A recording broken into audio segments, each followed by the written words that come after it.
let's see here. All right, guys, how's everybody doing this evening?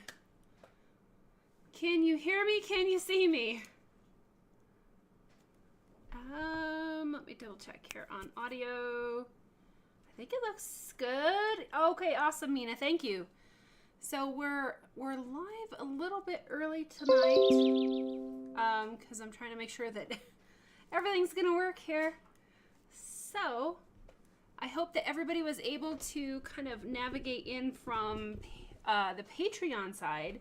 It shouldn't look any different once you go to Patreon, and then you can click to choose to watch this video on YouTube. So if you try commenting on the Patreon post, I won't see it live. So if you want to comment, you need to be in the YouTube chat. So if you just go ahead and click the Patreon video and it says like in the corner, watch on YouTube, that's where you'll need to go. Awesome, guys. Fantastic.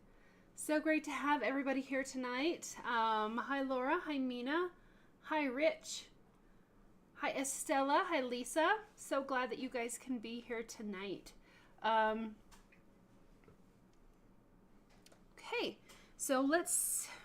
I have a knot in my cord. Hi, Vivian. So thank you to everybody for being here. I know that... Okay. So I know that times right now are difficult for a lot of people, and I do understand that, you know, the commitment to come from free YouTube videos over to the paid Patreon is, you know, it is a paid platform now that we're working on. But I want you guys to know that I really appreciate everybody being here and for joining on Patreon.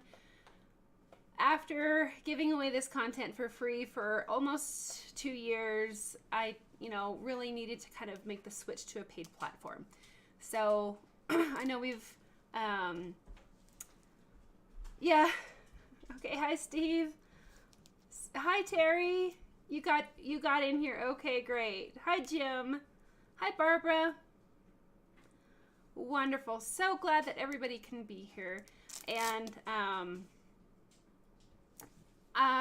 okay, one other thing that I want to talk about before we get started burning here while my burners are warming up is that Patreon a couple months ago started putting on the ability to join Patreon for free for people. So if you did join Patreon for free through my site, you need to understand that I'm not going to post any content for free. So that's kind of one of those weird platform issues.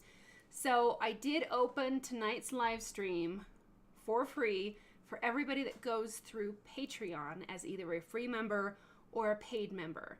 But next week, it will be for paid members only. I think I may have dropped the ball on communication there, letting you know that this is supposed to be for Patreon paid members, the live streams. So if you did join Patreon under the free label and you're seeing this live stream tonight, I just made it free for everybody tonight to clear up some confusion on that. So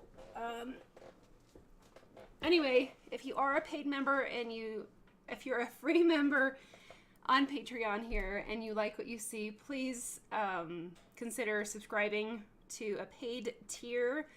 That way you'll be able to see the live streams in the future. Okay, now that we have all that out of the way, we can kind of get going here. I have cat hair all over my screen. Okay, hi Steve. I'm sorry that we missed you last week as well. Thank you for joining Patreon. Yeah, there's a ton of content here, guys. All of our past live streams, this is where they live. And the patterns and everything. So I was a little bit late, but I do have the hand-drawn pattern for the owl project is on Patreon. So take a look at the original Patreon post for this project. It will be Livestream number 77, Watchful Owl Part 1. And if you scroll down on that post, you'll see attachments. There will be the sepia photo, the reference photo, and the hand-drawn pattern. So they are all there and ready for you guys to use. Okay.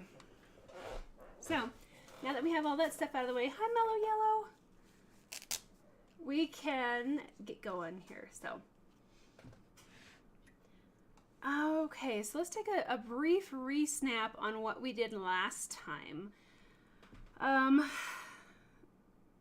if I seem a little bit frazzled today, I have been running like crazy and didn't expect a trip to town, but I had to do that. And I got home late, so I'm a little bit frazzled. Okay, and with new platform switching, it's been kind of crazy. So I'll just try to focus on the wood burning, and we'll see what we can do here. Hi, Angela. Okay, so last week we outlined our owl, and then we outlined the upper part, and then we made a buffer zone and wood burned the whole thing nice and dark. Oh, thanks, Mina. Mina's mentioning that I did make some changes to the Wood Burning University website. So if you've not checked that out, please do so. I'm revamping everything, trying to make things look a little bit more professional.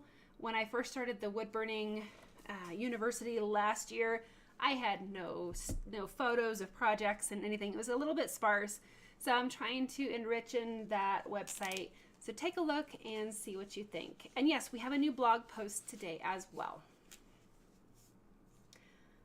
Terry, I had a trip to town. Yes, definitely. Okay. So, you know, last week I was saying that something about Mr. Owl kind of was bothering me, and I was trying to work on it. There at the very end, I do believe it's his eyes. So I'm going to put that there, I hope. And then I think we had this folded over so you guys can see a little bit better. So, like, as soon as I shut off the live stream last week, I thought, you know what, I need more shadows underneath his eyes here. I want to kind of darken that a little bit because he's still kind of really bright-eyed. So I think I'm going to start with that. Some of the darker areas in here need to be darkened up as well. So we have a little bit of value changes on the owl's face that we can do real quick before we move on to the body. And I think that will help him look just a little bit better. So glad, guys, that you like the website. I've been working on it for quite a bit. Hi, Meta. Glad you can make it. I'm glad you got my message. Hi, Lori Lee. What am I doing? Okay. I'm a bit frazzled tonight. Totally frazzled. Okay, so we have just the normal shader, and I really want to add a little bit of shading up here under the eyes. I think a lot of the dark values in the owl's face need to be a little bit darker for some contrast. So we might take just a couple minutes here and kind of touch that up and enrich in some of these darker zones. I think it'll make him look a little bit more well-rounded. Hi, Cynthia. Vivian, you're hoping that our battery issue got fixed. So we are living off grid, and our batteries were experiencing significant problems. It turns out one of our batteries in our big battery bank, we have like 8, one of them died. And you can't just really replace one, you have to replace all of them. Just like the batteries in your electronics, you can't mix like an old battery with a new battery, otherwise the old battery will pull the new battery down. So turns out to get a new bank of batteries is going to cost $3,500. So we have not had very much luck with the longevity of those batteries. So we are going with a new improved battery system, which is going to cost like 5 times more. But it should last for 15 years.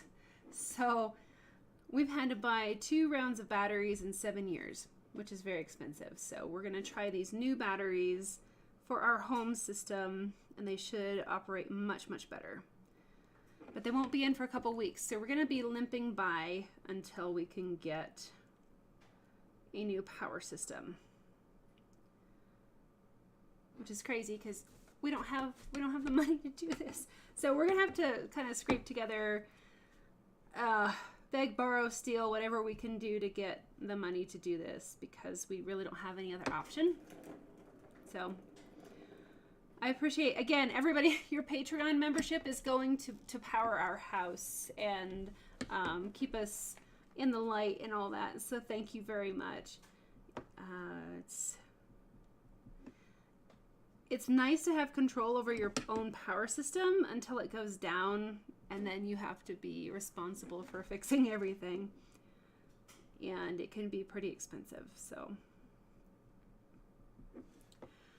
But we are so many miles from the nearest power lines, it would be, oh my gosh, like $100,000 to put in power poles. It'd be crazy. So we do what we can do.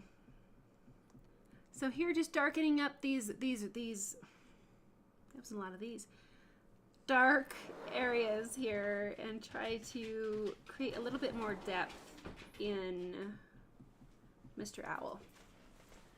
That's looking better so far. And a little bit more shading down under here. That'll kind of, see how that deepens his eyes? Look at that, guys. How just a touch of more shading at the top here makes his eye push back, whereas this one is still kind of forward. So I'm going to do the same thing here and push that one back a little bit.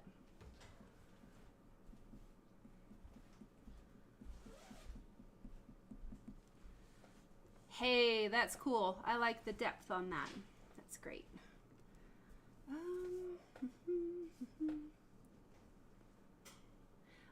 Yeah, the batteries, guys, they should last. They're guaranteed for 10 years.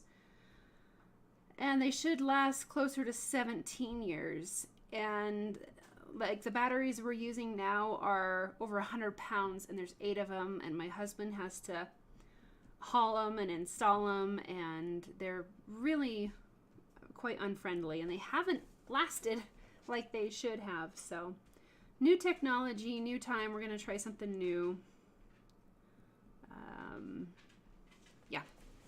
And there we go. Yeah, I like that. Look how his eyes look so much deeper now with a little bit of shading.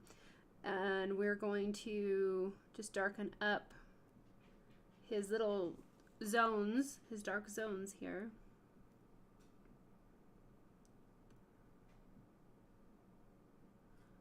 So I hope that everybody had a lovely New Year's and a safe New Year's. Do you guys have any New Year's resolutions that you would like to share? Just going across Mr. Owl and adding a few more layers here to kind of create some more depth and enrich in some of the zones that we've already put in.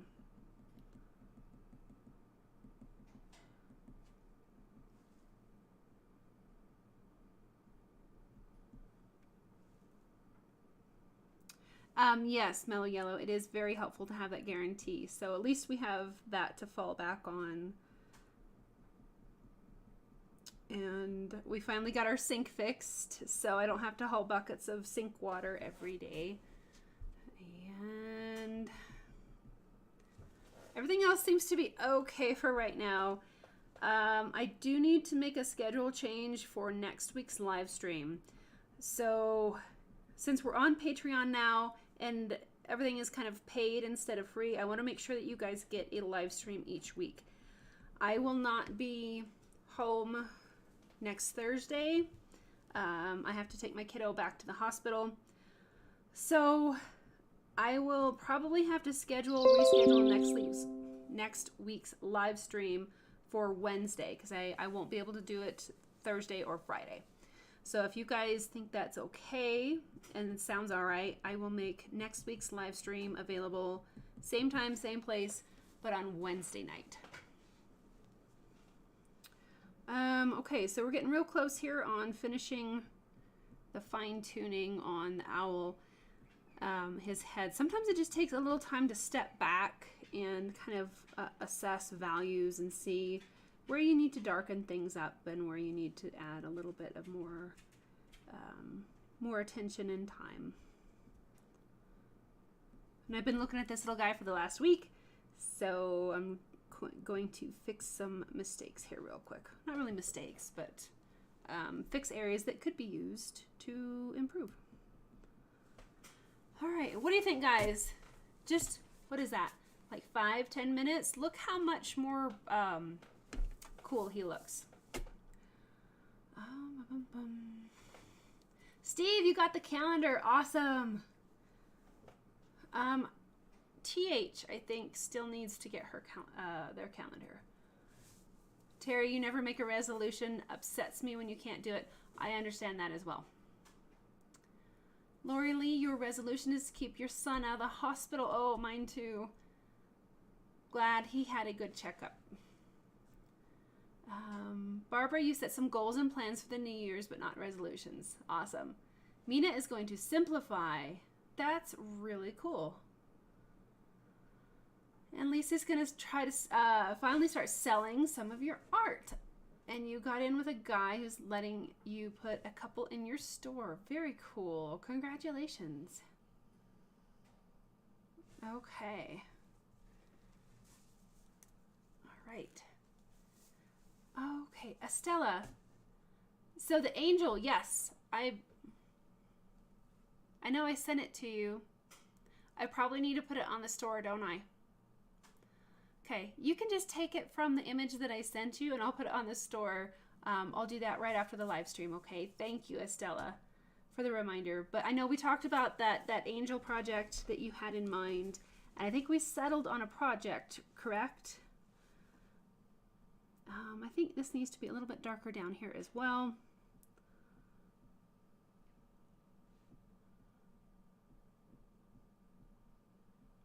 Okay, so sorry, Terry. The live streams are not switching to Wednesdays. I just need to do a live stream next week on Wednesday because I have to take my kiddo to the hospital next Thursday and Friday. So I can't make it next Thursday or Friday. So just next week will be Wednesday, and then we'll be back to our normal scheduled time of Thursdays. Hi, Larry.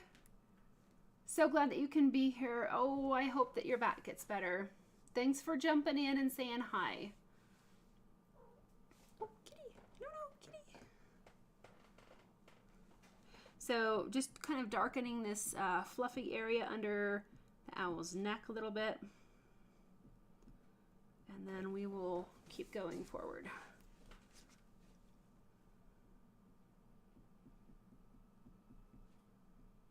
Have a cat? Okay. My cat likes to stab me to get my attention, and then he just snuggles for a while. So Jim, yes, please like and share this like and everything for the live stream. Thank you.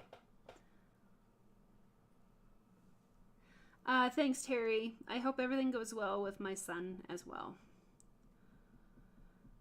It's a lot of diagnostic stuff and very challenging. And the hospital's like 5 hours away. So it's not been easy, but we'll just do the best that we can. Okay, so I really want to darken up this under chin area here before we move down onto the owl's body. And we'll probably start by putting in some of these dark little patchwork patterns and build some value and shading around that.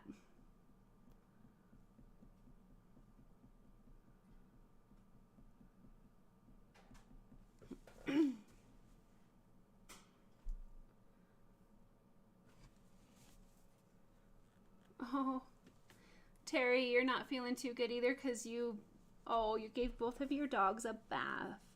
That's very sweet. I bet they appreciate your bath, their bath. Thanks, Larry. Stay well.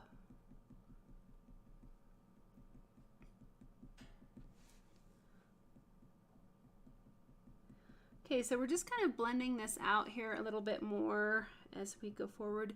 Do I need to zoom in a tad, or is it looking okay for you guys?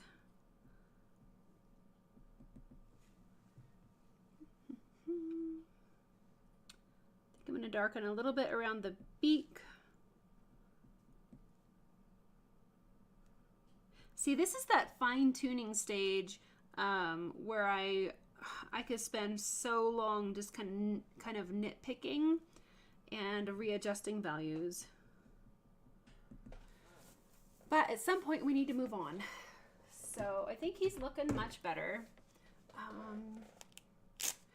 So I do need to zoom, not really zoom, but move this down a tad. You guys look okay? Okay, cool. All right, so I think from where we left off last week, his head and face just really popped all of a sudden because we pushed our dark values darker. There's still a little bit of fine tuning in the midtones that we could do, but I think overall he's looking much better. And I like the added shadows in the eyes, made him really nice and recessed and very dramatic. So we gave him a nice little facelift in not too much time. And let's see. I have to make sure I'm not going to run over a kitty cat.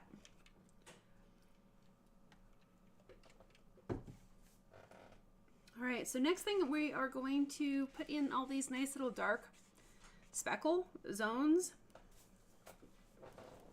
And I will probably use the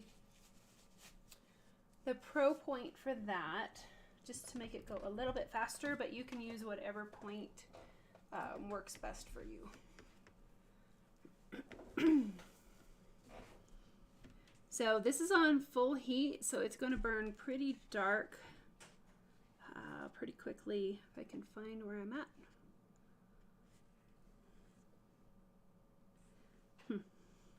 Okay, we'll just kind of like add it in here.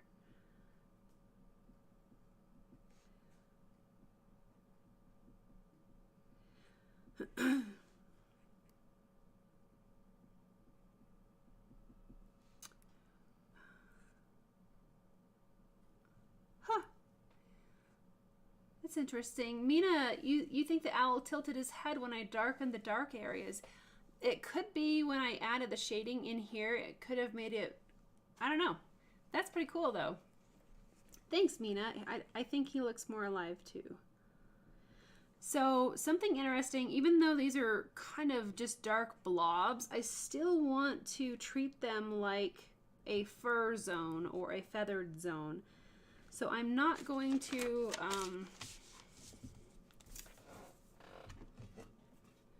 one thing I don't want to do if we're talking about leopards, giraffes, anything, tigers, anything with stripes, if you have, say, a tiger stripe is not going to look like this, okay? It is going to have furry edges, kind of like this. So you want to make sure that any stripes, spots, speckles, or patterns get tied into their surrounding area.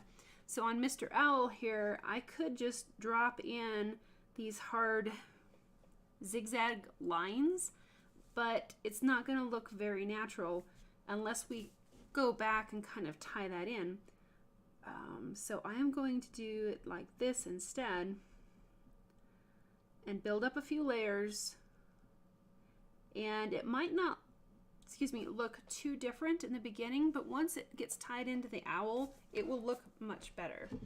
So hopefully you guys can see that, the difference.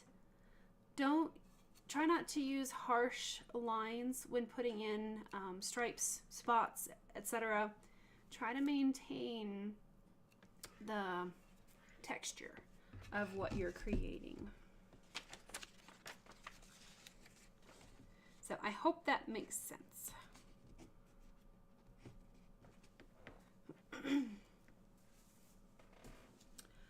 Okay. So here's kind of that little zigzag area, maybe. I'm having a hard time seeing where I transferred my lines onto.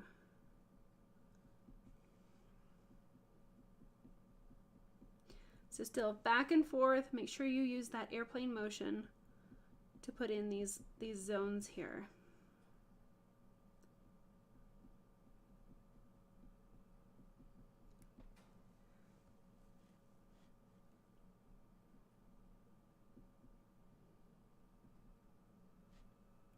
And they don't have to be exact.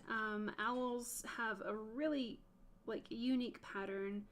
So if you don't follow the lines exactly, it's not the end of the world with these feathered creatures.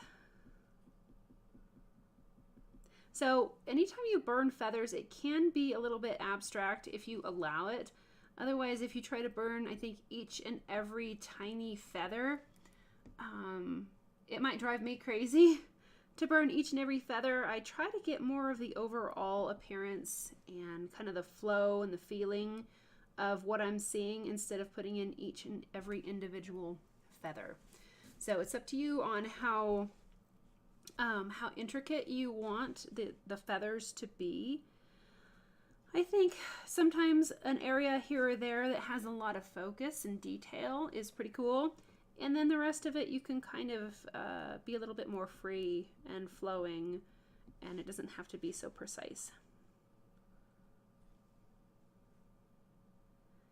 And we have some shadows down in between the roses here.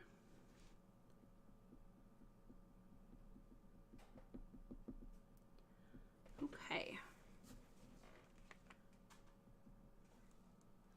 So now we talked a little bit about New Year's resolutions. Oh, come on. I think we're lagging a little bit. And I don't know if it's a resolution or anything like that, but it's a goal of mine this year to become a better communicator. I know on past live streams I've always said, oh, I'm horrible at getting back with people, or I'm horrible at communicating. And I've realized that you basically will become what you say about yourself. So I am now telling myself that I am a very good communicator and I get back with people on time, and that's important to me. So since I started implementing that, I have been doing better with getting back with people. So that's kind of my goal for this year, is to just become a better communicator. So I don't know, maybe that can help you guys, but you will become, I think, what you say about yourself. So if you've always said, oh, I'm horrible at remembering names, or, I am the worst at directions, I think sometimes we do what we tell our brain that we are. So if you have a challenge like that in your life, think about something that, oh man, I'm just horrible at this, or I should do better at this. Maybe just tell yourself that I am fantastic at this. And it's funny how your brain kind of will just do what it tells you to do. So that is one of my goals this year. Along with others, many. I'm still working on those, but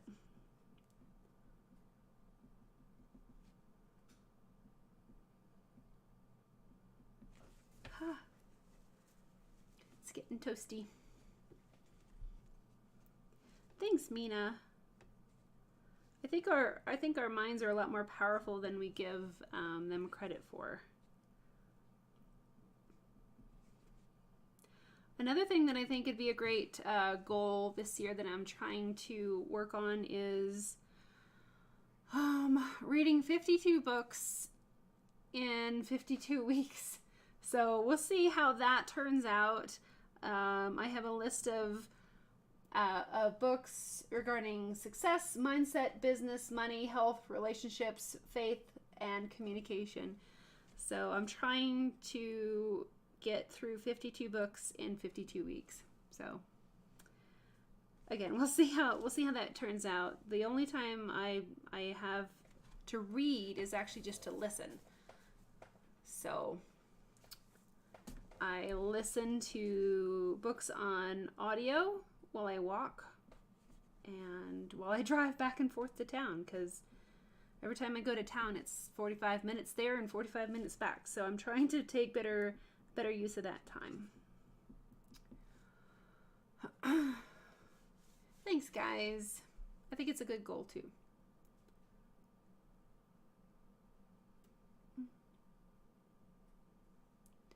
Vicky, I don't know how to watch this on your TV, but I know that if you're watching on, if you went to Patreon, there's a, oh gosh, if you like put your mouse over the video, there's a thing to watch it. There's an option to watch it on YouTube. And so I'm assuming that you can watch YouTube on the TV. I don't know. Depends on the smart reading. Smart reading. Haha. Smart TV. I saw Mina said I love reading. Oh, you guys are awesome. I just can't sit still. I think that's one of my biggest problems with reading. I can't just sit on the couch or sit anywhere and read.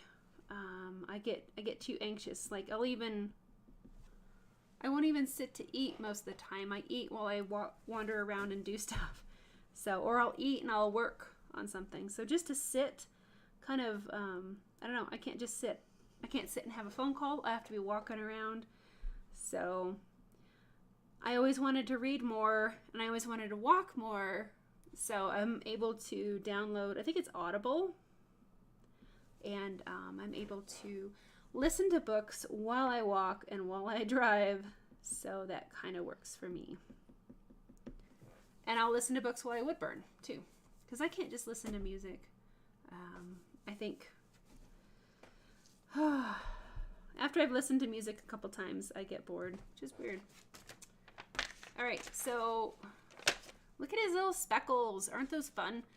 But you can see how they're going to try to tie into the fur. Feathers. It's feathers. But it acts like fur. So fur, feathers, you basically burn them a very similar way.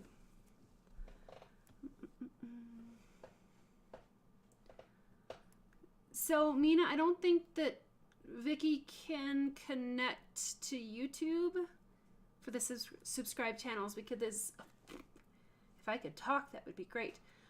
Because this link is unlisted. You could copy the link from the video feed and maybe paste it onto your TV somehow. I don't know. But this live stream is not available on, like you can't find it on YouTube unless you have the link for it. So you might be able to copy and paste the link. But yeah, just really try copying and pasting, maybe. I don't even know if that's possible on a TV. And thank you everybody for your patience and willingness to try out this new way of accessing the live stream. Hopefully we'll work out the bugs and we'll get everything kind of sorted out.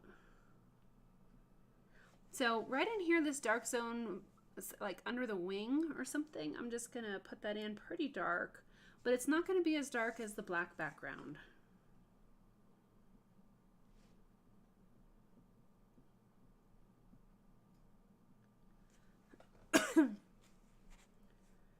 And yes, Patreon does have an app as well.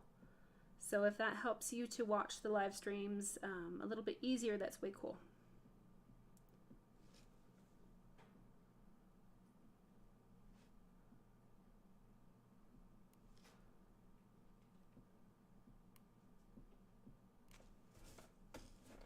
All right.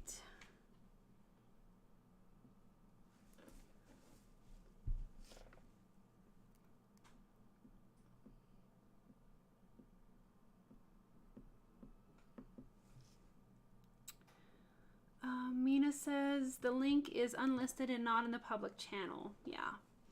I think my YouTube views are going to start going downhill, but I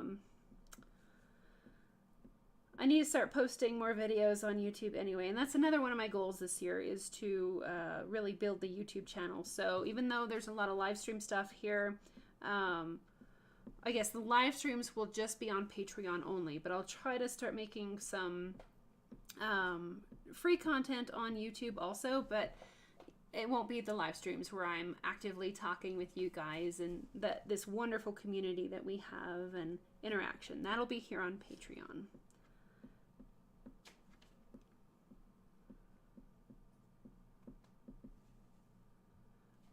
Cynthia says you downloaded the app and the live stream came right up. Cool. Oh, Terry, yeah, you might need a smart TV to do that. I don't know.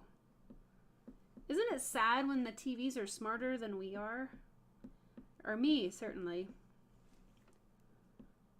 Anymore, if something with the TV, I just hand the remote to the kids and they'll figure it out.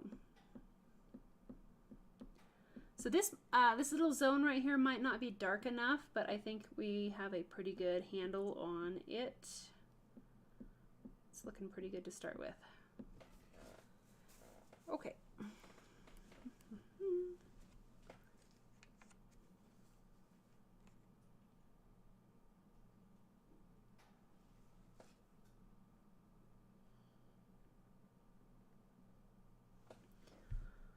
Okay, so we have a little bit of almost kind of like cross-hatching, cute little network here for feathers.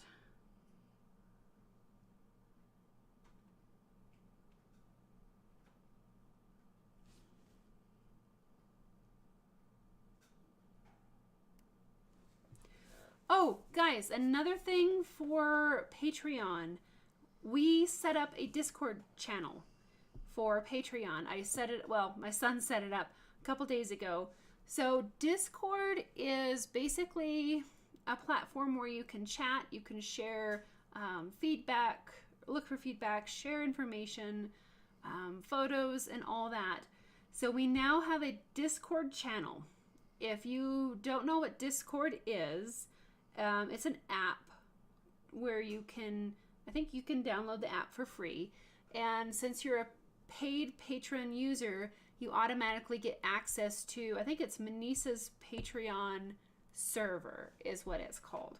So we're still kind of working through some bugs on that, and we're trying to get that set up. So it'll be a really cool place to communicate and share information and request feedback on your projects, share your projects with other members in the community. And it's kind of like Facebook in a way that you can communicate, but it's, I don't know, just a little bit more direct. So something that we are actively working through. And if you are a new member, a new paid member here on Patreon, don't forget that we also have a Facebook group. I think it's Minisa's Patreon group. I'm not very creative with the names, but it should be easy to find. So if you're a new member, go ahead and submit a request to join that group, and I will get you guys in the group. Oh my gosh, Missy. Get down. It's raining cats from heaven. And she landed on my table with the burners, but I think she's okay. And what happened? I think we lost. Are we lagging, guys? I don't know. I think we're okay. Everything looks all right. Okay. I smell kitty cat hair. Oh man. So yeah, she's a very floofy kitty, and she landed on my burner. She's fine, but everything smells like cat hair.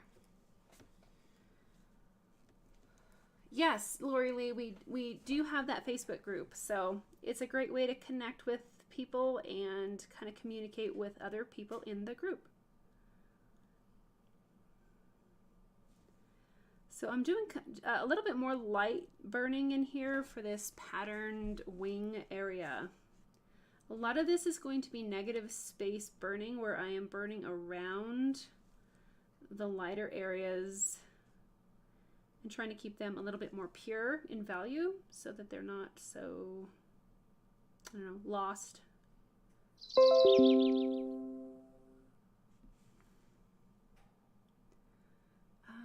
Lisa, I think the name of the Facebook group is Minisa's Patreon group. It's pretty simple. Mina, you might double check on the name of the Facebook group, but I think it's Minisa's Patreon group.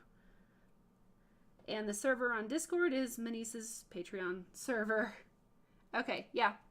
Mina says Minisa's Patreon. Oh, Minisa Robinson's Patreon group. Okay, cool.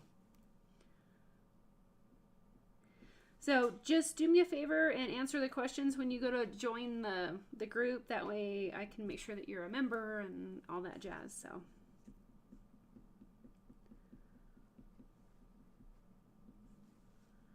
So we have a little bit of pattern network in and around these white spots. So I'm putting texture kind of around our white lighter areas.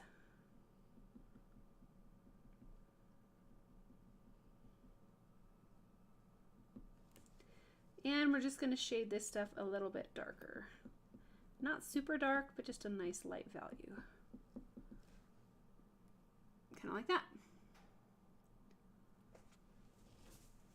Oh, Mina put a link into our Facebook group. Cool. Thank you, Mina.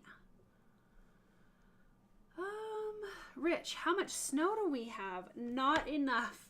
We might have a foot of snow. It's really pretty sad and pathetic right now, especially considering how much snow we had yesterday. Last year, we at one point had over 6.5 feet of snow, which is really amazing. But this year, we just really haven't had much snow. It's been cold, it's been mild, but it's been very dry. I think we're supposed to have more snow coming in this weekend.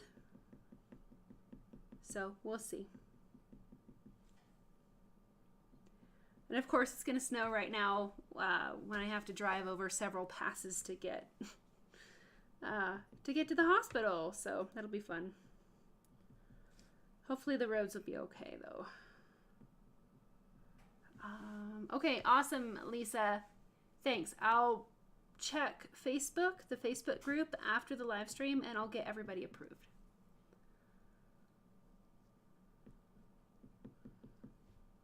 Okay, so just some nice light values on that tidbit of a wing back there. A little bit more texture on this wing, and then we're getting pretty, oh, we have a few more dark spots down here. But we're getting close to moving on to the next stage. So like we've talked about in previous live streams, whenever you start with the darker areas first, it seems to take a while to build up those values. But once you get pushed past that, the midtones and the lighter shadings seem to go a little bit faster. At least that's what I think. So it may seem like, oh my gosh, this is taking a little bit of time and we're not seeing a lot of progress, but those darker values definitely take longer to burn. So just be patient and stay the course and it'll all work out.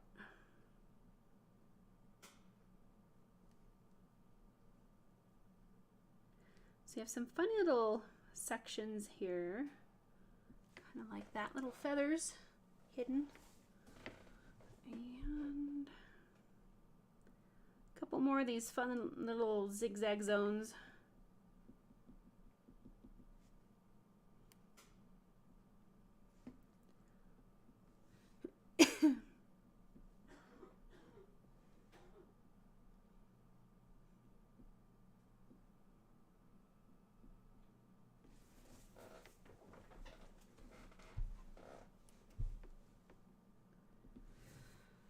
All right. So I have a love-hate relationship with birds, like wood-burning birds, because it's kind of funny. I'm always drawn to create a wood burning of birds just because they're so simple and elegant and beautiful. But then when I get into the feathers, I'm like, oh my gosh, the feathers can be so tedious sometimes. I wonder why I keep making wood burnings of birds. But once they're done, I think they're just gorgeous and super, super lovely. So we have a few more little dark sections down here. And then we'll start on the fluff of the bird.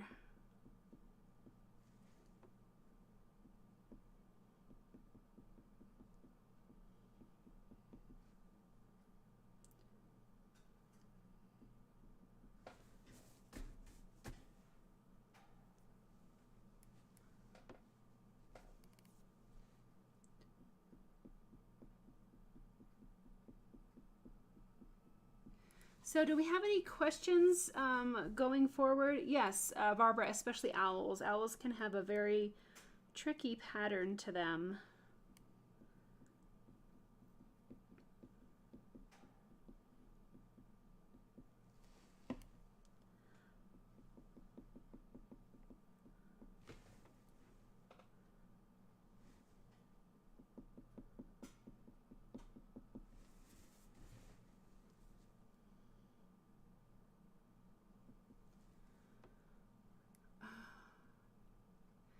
Lisa, you love owls. Awesome. Yeah, they're so beautiful and elegant. And I love wood burning their eyes. It's one of my favorite things. They have great, great eyes.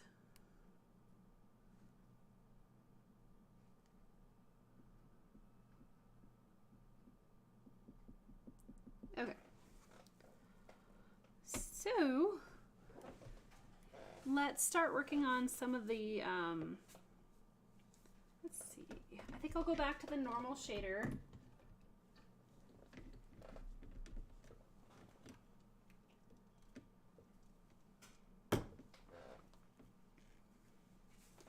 And we'll start putting in some of the oh my gosh, I have cat hair all over this.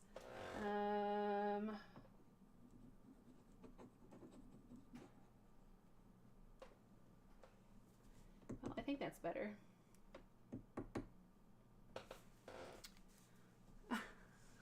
That's okay, Lisa. I figured you meant the great horned owl, not the great joined owl.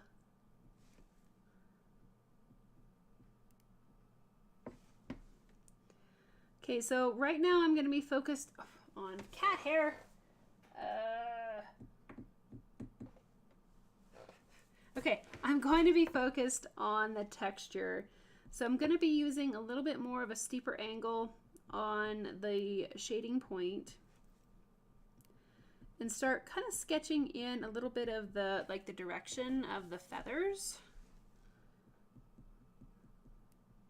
And get a nice kind of a platform to work off of, and then we'll darken things up as we go.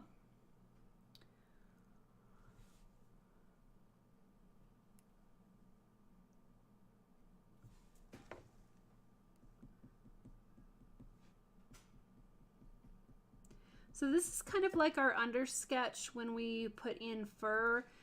We just want a nice light sketching of the direction of everything here. And I think I forgot to do my autofocus, guys. That might work a little bit better. Kind of brighten it up for you. But yeah, just kind of figure out the flow and the direction of all these feathers, and then we can build on our layers as we go.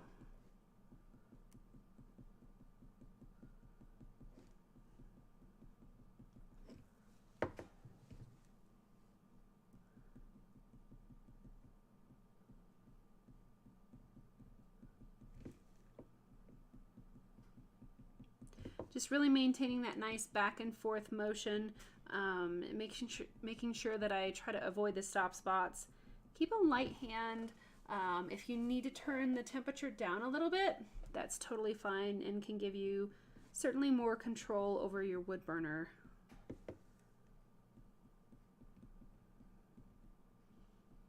So I'm outlining this little fluffy tuft here in the front. It's like he's having a bad hair day, but just, you know, on his chest.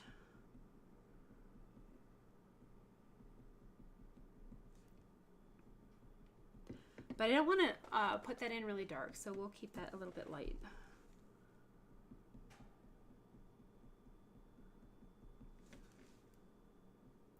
So we also need to pull a little bit of the shading down in here and make it a little bit more soft or kind of more well blended.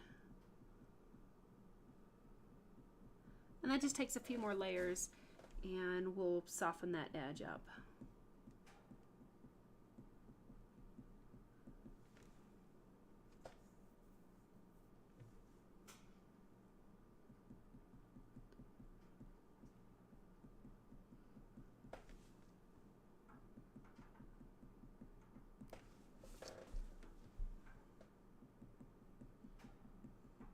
So I'm going to take this dark zone and kind of blend it into the lighter areas just with a little bit of lighter shading.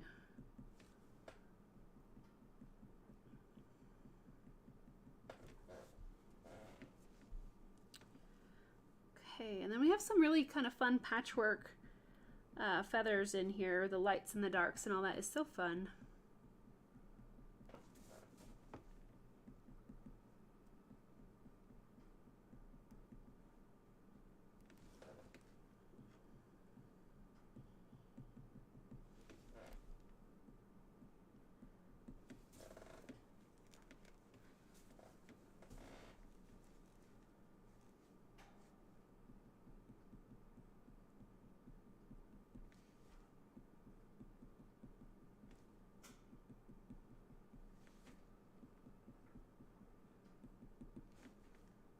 So we are still feeding about, I think, 24 turkeys that have shown up. They've been here off and on throughout the fall.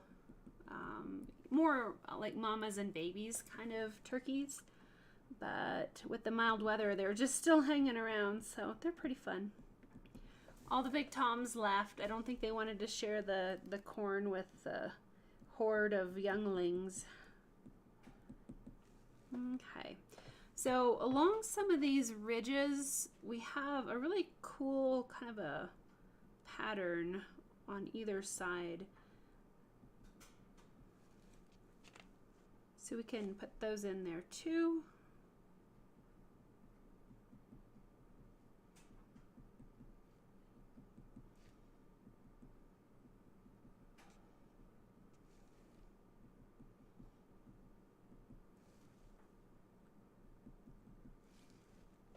Yep, still turkeys.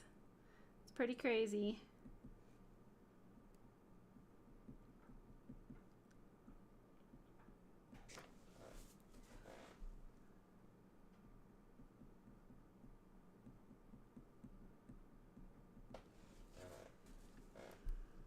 Okay.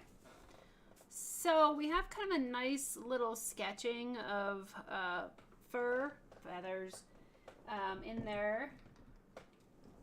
So I'm going to go back with the Pro Point. It just runs a little bit hotter. And let's see if we can darken up some of these zones a little bit more quickly.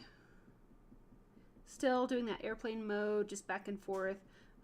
This burner, because it's a little bit hotter, is probably going to leave, oh, how do I say this? The strokes are going to be maybe a little bit harsher and more noticeable. Whereas the shading point, it's going to make it softer. So, but this will burn darker faster, and just go for it.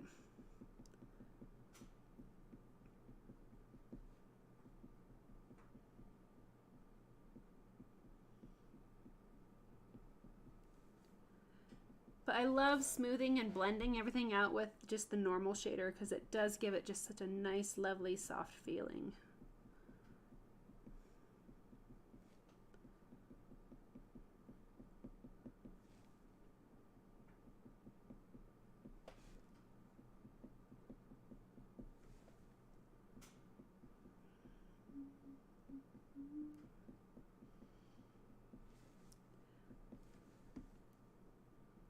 So I'm going to kind of jump around here and try to find some of the darkest areas to burn.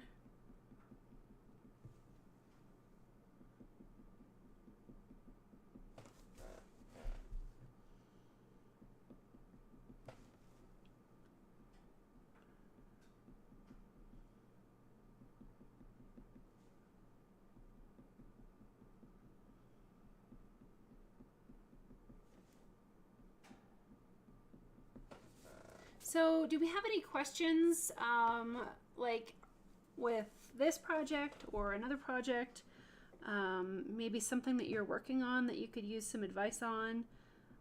Just let me know if there's something that you've been meaning to ask or could, you know, have some help with or a different point of view on. Ah, Lisa, very cool. You have somebody that might help make a pro point. That's awesome.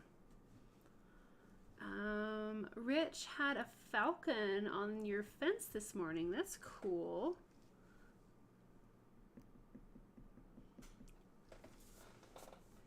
All right. Those peregrine falcons are so cool to see.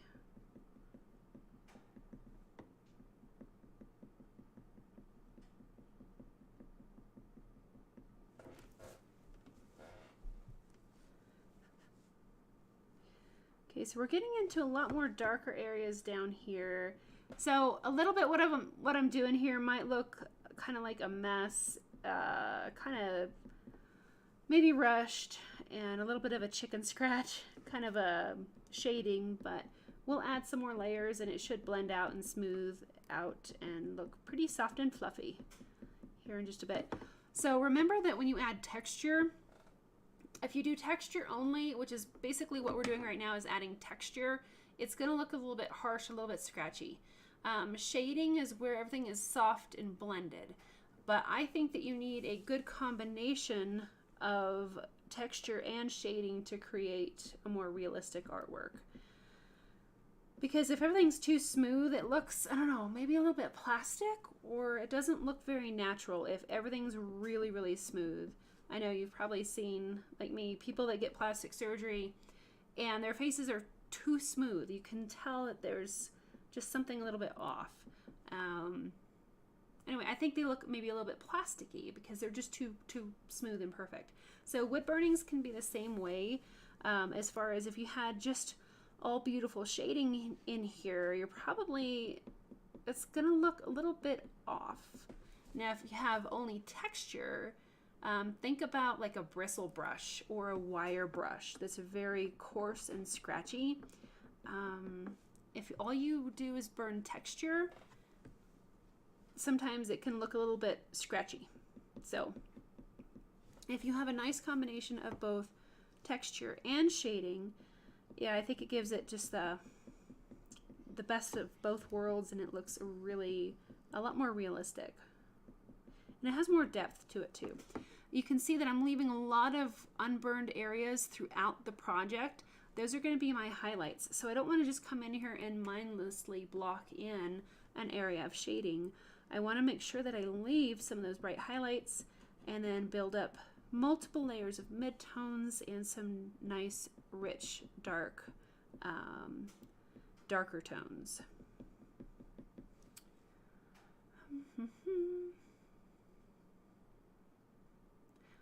Jim says, I see what you mean about feathers, especially soft feathers.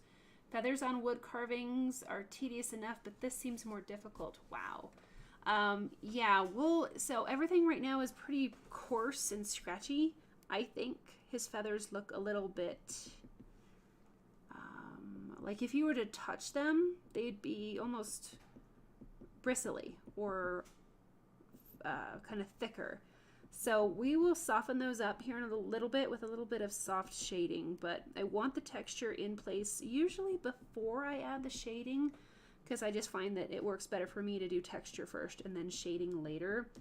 If you add the shading first and the texture later, I find that you lose a lot of these nice white tidbits of highlight, and everything looks a little bit maybe muted or blended out too much. So some people like to do the shading first and the texture later. I find that normally my midtones get overwhelming if I shade first and texture later. So right now this is all about texture. So it's gonna look kind of scratchy. But we'll leave lots of nice white tidbits of highlights in there. And we'll soften everything up. So the softening stage tends to go, I think, a little bit faster too. Because you don't have to soften very much to make it look nice. At least on this project. Everyone is different.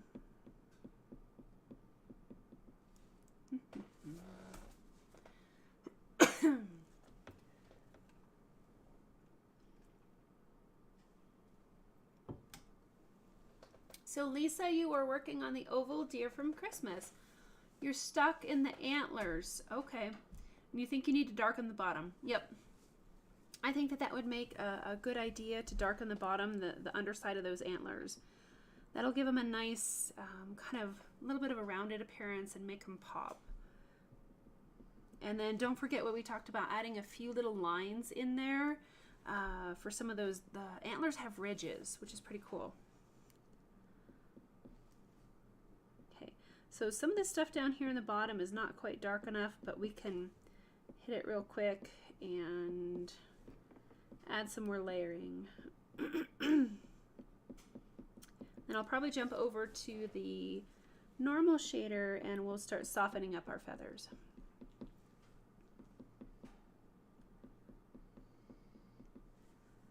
And you could painstakingly work in a little area each time, making sure that everything is perfect with the texture and the shading before moving on. I've done that as well. I think maybe this might be a little bit faster, just to kind of start throwing in some shading, and because I'm definitely working pretty quick here. Now most of this down here is pretty smooth, but I'm still going to put in some texture. And then we're all about layers. Hi buddy, how are you? Don't jump on me. So I'm going to darken these areas up just a little bit more.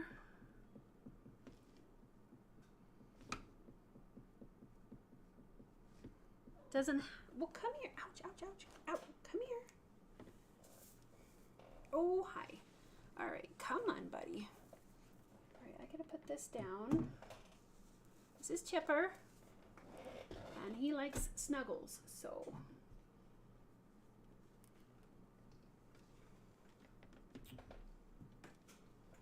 I'm gonna try to do this one-handed. Okay. I have cat hair. I just put on chapstick. All right, so now we're gonna soften the feathers a little bit, and we're gonna go back in with a normal shader. Hi.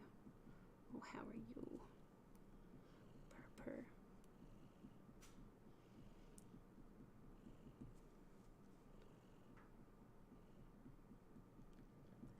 He's a snuggle bug. Sorry, I can't pet you. So I'm going to try to smooth out some of this texture, but I don't want to completely lose some of these white highlights. So I just put on chapstick before the live stream, and now I have cat hair all over my lips. Thank you, mister.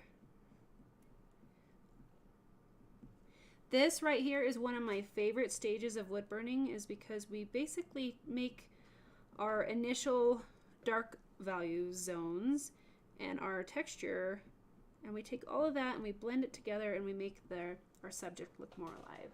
Okay. Oh, wow. Okay.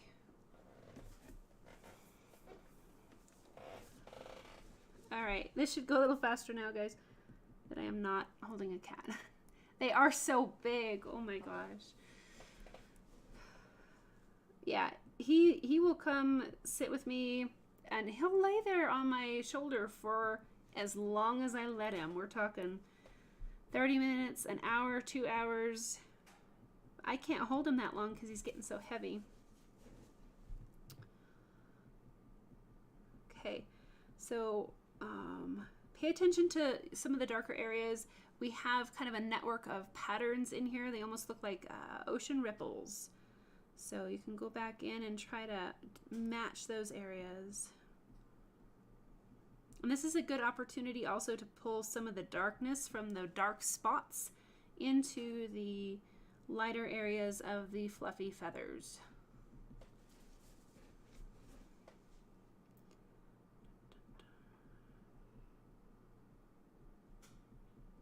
So already this area here is starting to look a little bit softer.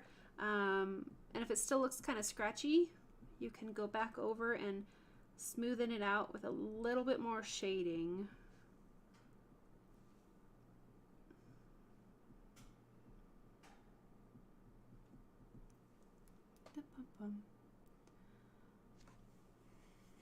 Rich, you had binoculars on the falcon. Cool.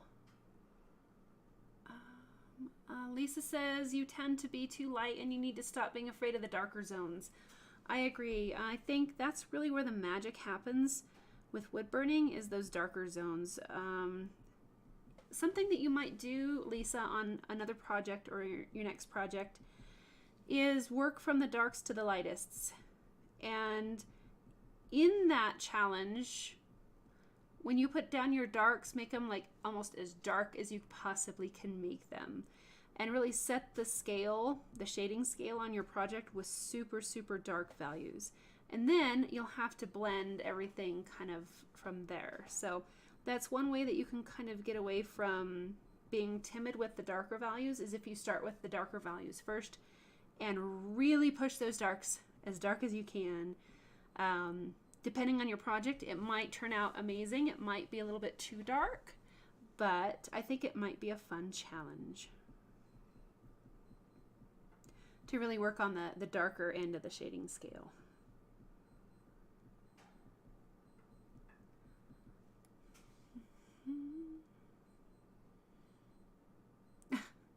Yeah, Chipper's definitely getting bigger. I can still hold him with one arm, but oh my gosh, I can't imagine trying to work with a 47-pound dog. That would be very difficult. Thank you, Jim. I think it's really starting to look nice and a little bit more fluffy on that side. Now we want to keep in mind that owls are three-dimensional, and like we've talked about before, if you want that rounded appearance, we're going to be darker on one side, darker on the other, and lighter in the middle. Can you see that, guys? How his body is kind of shaped like this, and the lightest areas are going to be right here in the front based on our light source right now. And we're going to have a little bit darker on either side, a little bit darker on the bottom. So it'll look rounded this way and it'll look rounded that way. So it'll be fun to get this little guy shaded in.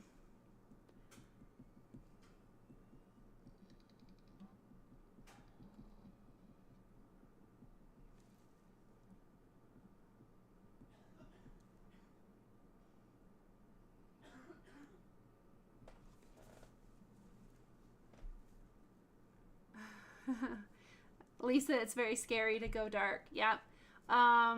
Something that you might try, Lisa, is just do like almost a really small sketch. Take a little scrap piece of wood, flip it over, and just try even a tiny little project where you force yourself to burn really, really dark. And if it's just like 2 inches by 2 inches, 3 inches by 3 inches, something that small might give you the freedom to kind of play around with a thought and go really dark on your project first and then build your values around that without having the fear of, you know, messing up, or, you know, this is a big project and what if I go too dark and all that. It might be a fun challenge to do kind of little tiles and just challenge yourself to see what you can do.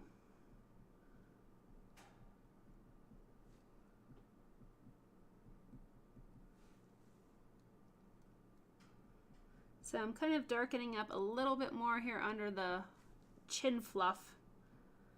And a lot of this area is going to be lighter, so I need to be a little bit more careful as far as what I burn. And just kind of have a little bit of a lighter touch. You can turn the temp down for sure if you want more control in these lighter areas.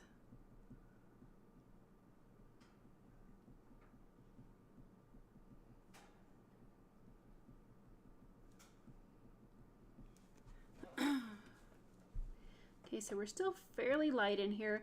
Another thing that you can do if you burn an area with white like this too much, when you're all done wood burning, adding just a pop of colored pencil, just a little bit of white, will really make this area pull forward and give it a lot of good depth.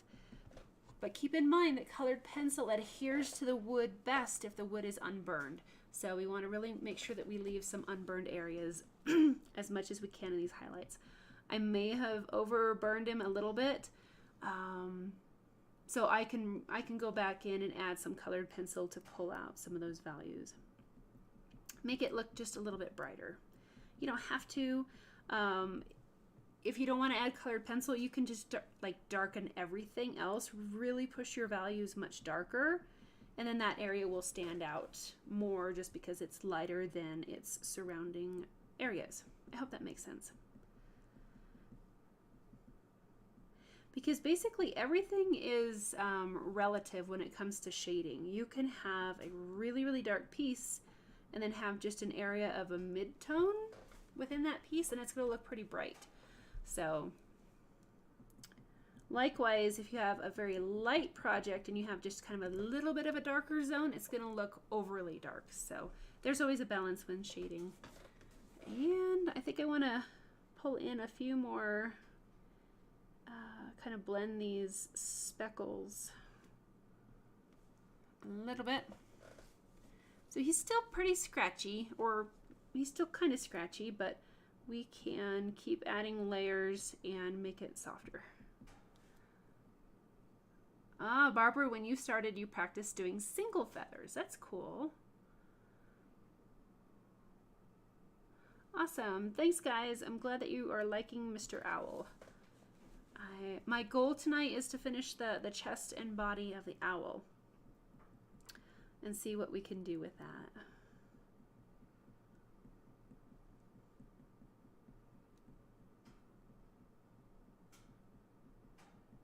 But this is a really cool and unique piece because there's so many different textures in this. We've got the smooth dark black background.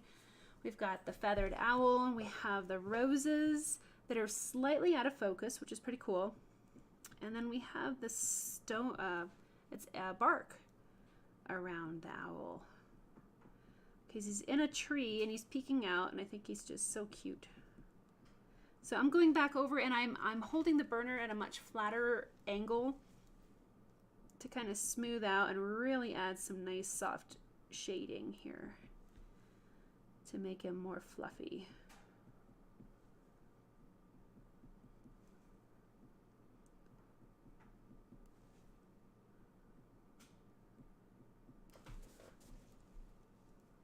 Hey, that's looking better over here, guys, I think.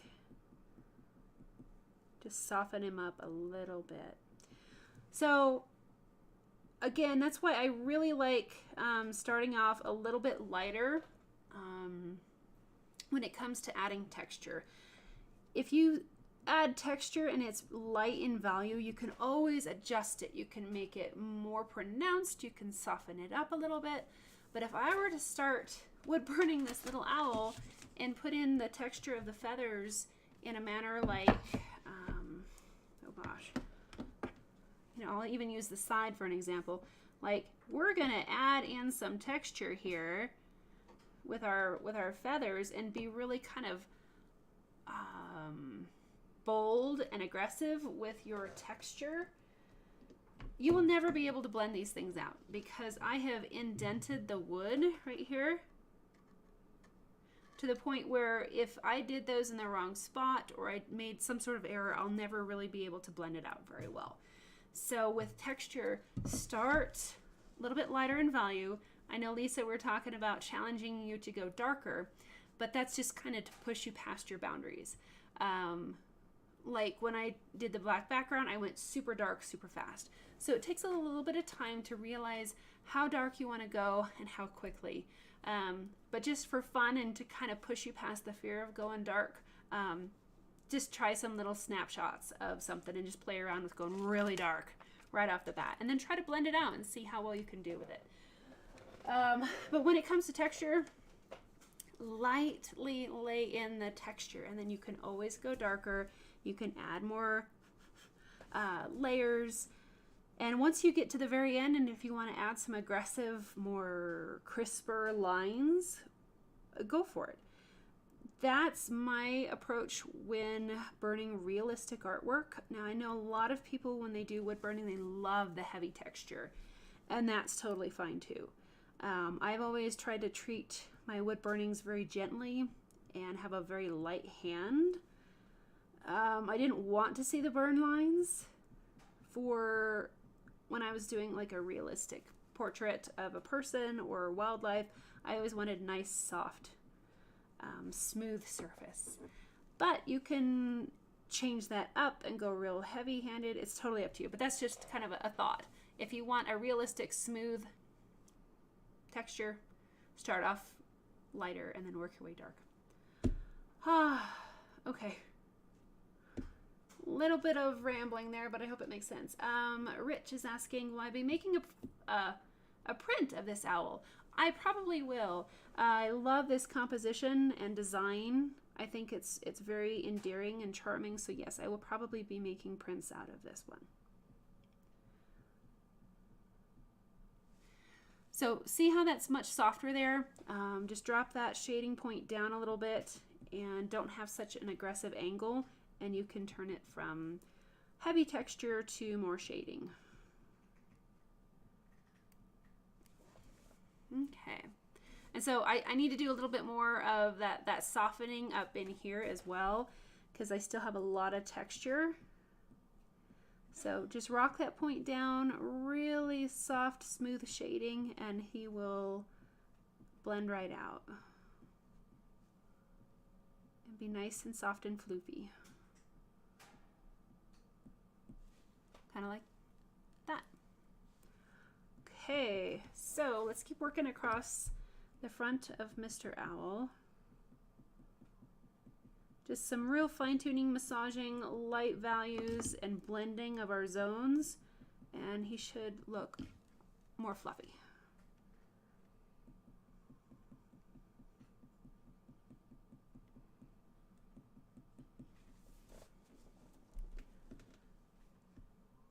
Another thing that I realized when working on realism is everything is kind of a teeter-totter. You'll add darker values and realize that you need to blend certain areas, or you'll blend certain areas and then you need to redarken areas. So I don't think there's any one way to burn this. Like, do all your texture first and do all your midtones and then all your dark values. Try to be flexible to allow yourself to make changes as you go. Take a step back, see, okay, is our owl looking too soft? Do we need more texture? Is there too much texture? Is he looking kind of scruffy? And kind of adjust accordingly.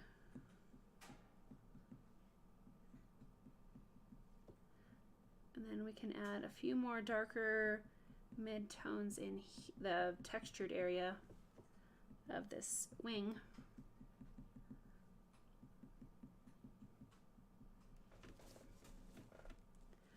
And I'm going to blend this out a little bit so it's not so severe. It's kind of harsh transition there, so we'll kind of blend that out too. All right, guys, I like it as this is looking much better. What I've done down here tells me I need to maybe do a little bit of touch-up work up on top of his head and just blend some things out a little bit. But we'll keep going on his chest for right now.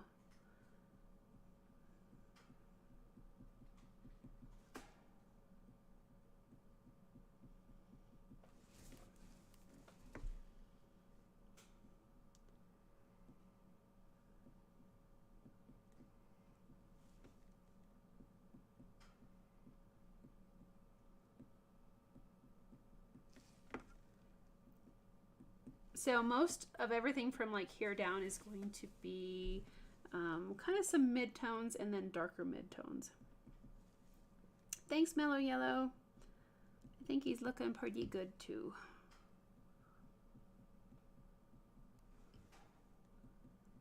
Thanks, Mina.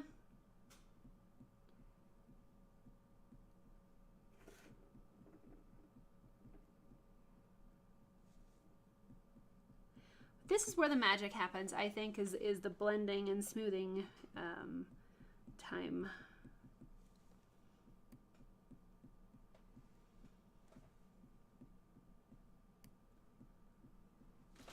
So I do see a little bit of pattern work in here, a little bit of ridges, like dark light, dark light. So I'm going to try to add that in, but everything's going to be pretty blended out and pretty smooth.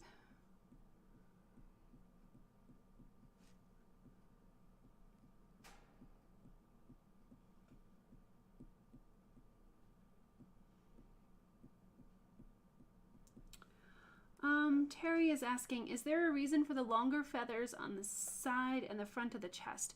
I think he just is having a bad hair day right there. I don't think that they have weird tufty things. I think his feathers are just not laying where they're supposed to be. Because I've seen, you know, just how you have a feather out of place or a chunk of hair out of place. I think that's all it is he just is looking a little disheveled in the front. But I am not an expert on owl anatomy, so if I am wrong, somebody please correct me. I think he's just having a bad hair day, and I think it's cute.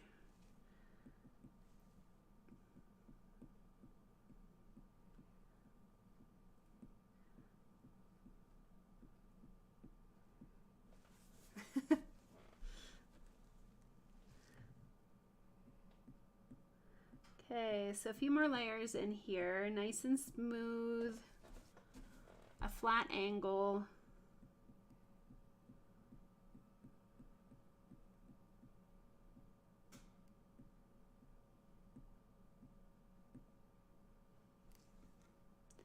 And trying to match a little bit of pattern work in here, lighter zones, darker zones. Vivian, yeah, I think he just has a bad hair day. That's all. He didn't get his feathers tucked away in the right spot.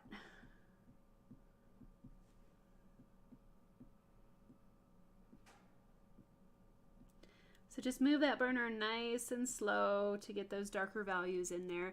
But you can see how I'm burning them kind of in sections here to create a rippled effect to where it looks like there's maybe some billowing of the feathers in there. So just kind of do some skip burning, but nice and soft. And you can see it creates a pretty cool effect. If I were just to block all that in solid, like the reference photo, I think it might be a little bit drab down there. So I'm going to put in some lighter areas and darker areas.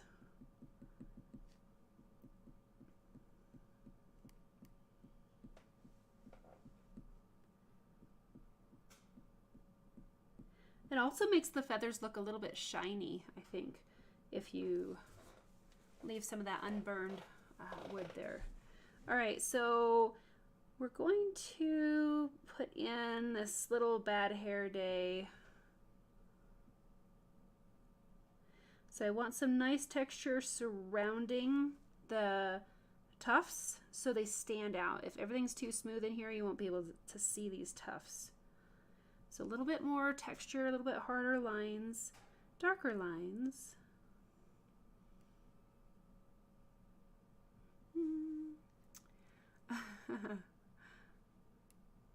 Thanks, guys. Thanks, Mina.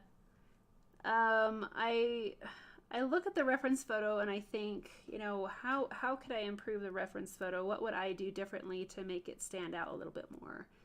And so that's kind of what I like to do. Is use the photo as a reference, but then make it your own. And if I overburn some of these areas, you can go back in and scratch out some of the highlights. I know that we did that before with grass. If you guys want me to show you scratching out some of these white tufts, I can do that as well. because I'm just trying to rely on negative space burning right now, which can be really tricky.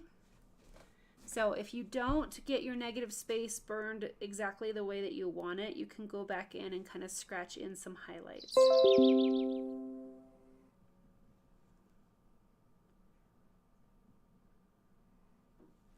But for these light feathers to stand out, we need to burn around them to push the surrounding areas a little bit darker.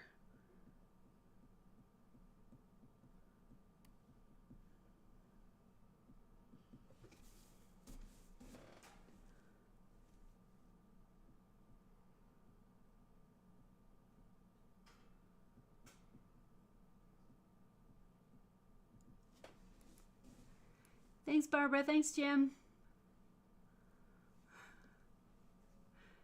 Okay, so Jim wants to see me add some of that, kind of pull some of those highlights back in. Okay, I can do that.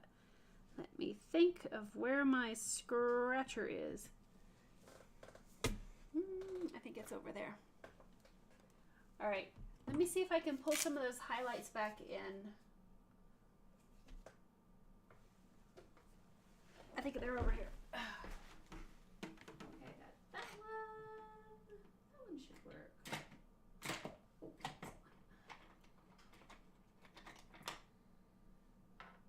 Maybe.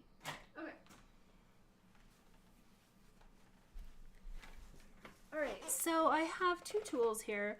One is just, I think it's an awl is what it is. I've had it forever, but it has a nice, pretty sharp point to it there.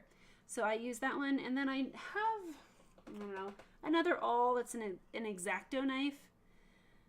But I can't find it right now. But an X-Acto blade can work as well if you get the upper tip. Hey, Rich. I hope you enjoy your hot chocolate. Mina, yes, I do believe that I will make prints of this project. It's just so cute. And hopefully it'll turn out okay, but yes, I plan on making prints of this one. Okay, so I'm just going to, let's see. I think right in here I may have missed a little bit. So I'm just going to start pulling from the light into the dark. I don't want to really indent the wood significantly. Just enough. I want to remove just enough of the surface of the wood to allow me to see those feather tufts that I want. I find if you really gouge in to the wood, your lines don't usually look very even. They can kind of like do a stair-step motion because of the wood grain. So try to keep a lighter pressure, multiple, just flick, flick, flick, and pull in some of those nice highlights.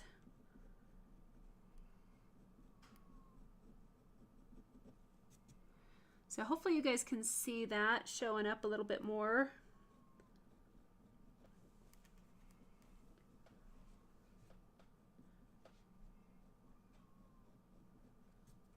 This is a fun way to add in a little bit of texture, because when you go back over this with a white colored pencil, the white colored pencil is not going to go over the areas that you ground in.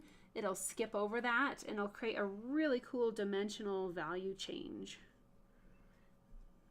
So just flicking upwards for some of these pieces in here.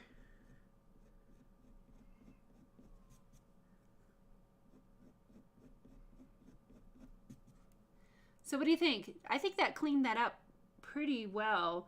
Yeah, Jim, I think it crisped up the edges a little bit. We can, you know, and you can have all kinds of fun and put tufts in wherever you want. But I think that did help for, let's see, let's add a little bit more in here. But just nice light pressure and multiple swipes tend to work best for me. Hey, I think that helped a lot. His feathers look more crisp. Okay, we're going to start for something quality. Okay, so I know we have a little bit of lagging or something going on here, but as far as making prints of my artwork, I take my own photos. Where'd the cat go? I take my own photos and then I put them into Photoshop. I do have a Canon camera, but I've even taken photos with my iPhone. You just want something with nice bright lighting. I have a photo box that I use.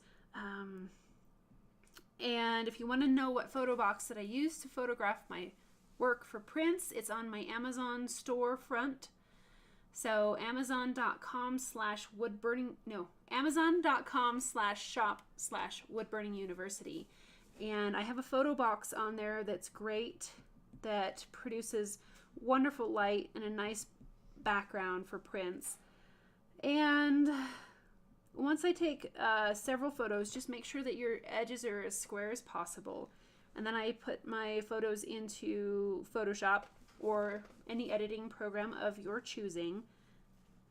And my goal there is to kind of touch up the darks, make them a little bit richer, a little bit darker, and just make sure that whenever you take a picture, a lot of times it kind of mutes your values. So to get your prints to look like your wood burnings, make the darks a little bit darker, make the lights a little bit lighter, and then just make sure it looks as close to the original as possible.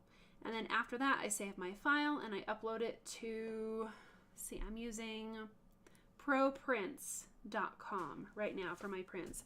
So take a look at ProPrints. And I do get a commission if you decide to buy a photo box off of my Amazon storefront. I do get a little bit of a kickback, not much. Good night, Meta. So glad that you can join us tonight. Enjoy your movie. But I do not have like an affiliate account with ProPrints. I don't get any kickback. I like them and I use them. So, and then with ProPrints, you can pick a variety of different print sizes and values. They have like different media types. They have canvas prints. They have metal prints, acrylic prints, paper prints, watercolor prints. So they have a lot of neat options. They can even frame prints for you. So a lot of times with ProPrints, what I will do, like if it's framed for a customer, I will just drop ship it to them. So I'll pay for the print and put in my customer's address and have it shipped directly to them.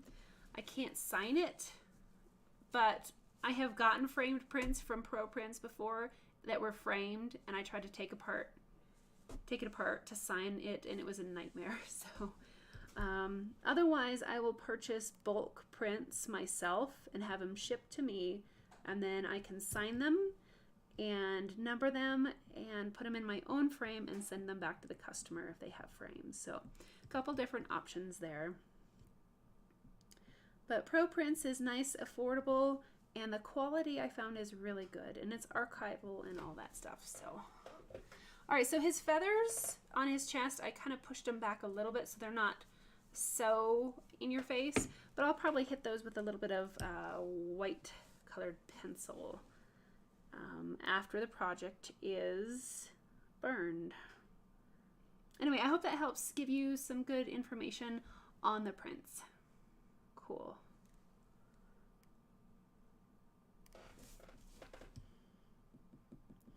Okay, so everything down here on the bottom of the owl needs to be just a tad bit darker. We do see kind of a little bit of his foot right here.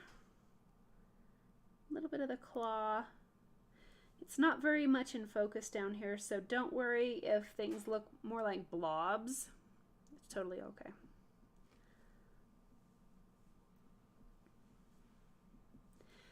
I find that as long as your subject's eyes are in focus and they're crisp and clear, the rest of the project can be like more fuzzy as you get towards the outer edges. It doesn't have to be super crisp everywhere on the project. As long as those eyes are nice and crisp and beautiful, then the farther you get away from the main focus, like the eyes, or, you know, if you're making a picture of a barn, make sure the barn looks amazing, and the farther out you get from that, you can be a little bit looser, I think, in your style. Okay, so a few more layers down here to kind of touch things up.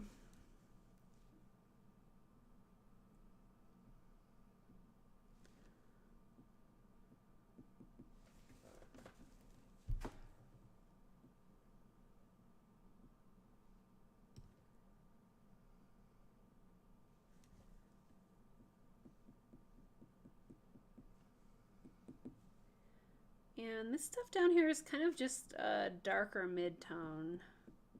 Doesn't really have a whole lot of texture, but I might add in just a touch here and there so it doesn't look too kind of drab.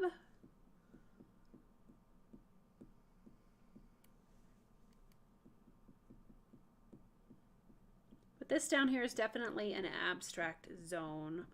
So you can probably get away with a lot of blobby areas and you'll be just fine.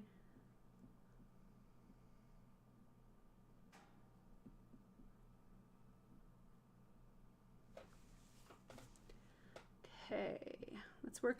He's got a little bit more of a bad hair day down here, but it's darker and it's definitely not as noticeable.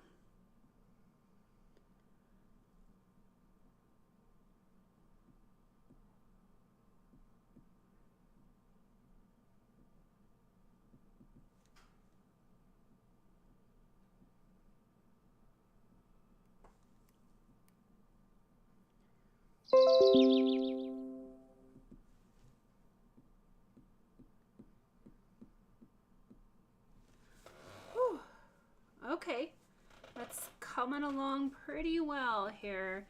I might kind of soften up some areas here. Sometimes it helps to take a step back and look at a different area. So this needs a little bit softened, light shading over those white spots, especially as we get farther down the wing. That looks a little bit more natural.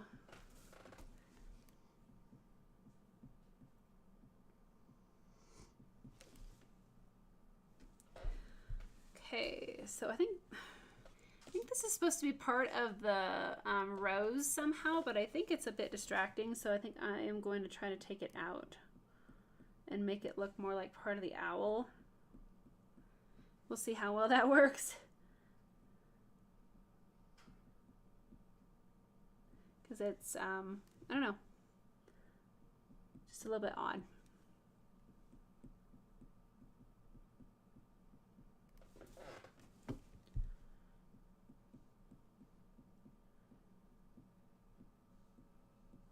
I think that's better. It's not so invasive, a little invasive leaf.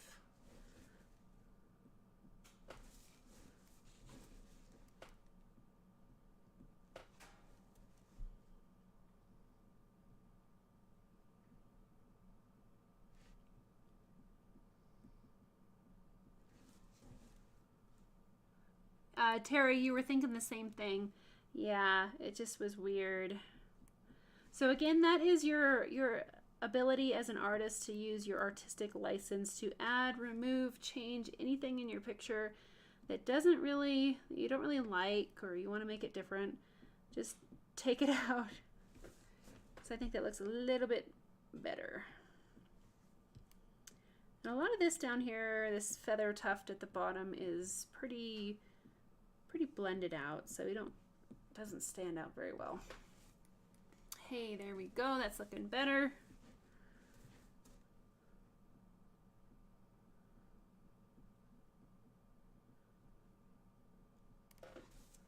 Okay, see, it's like it was never even there.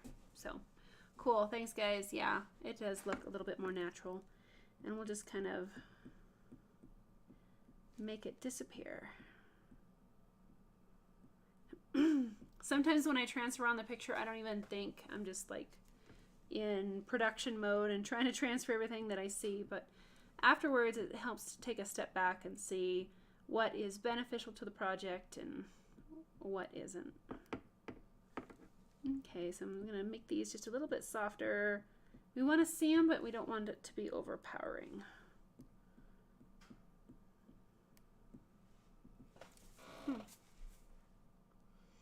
Okay, I'm liking it. So we need a foot. You know, I might do the same thing over here. See, there's another little weird leafy thing. I think I'm going to take it out too.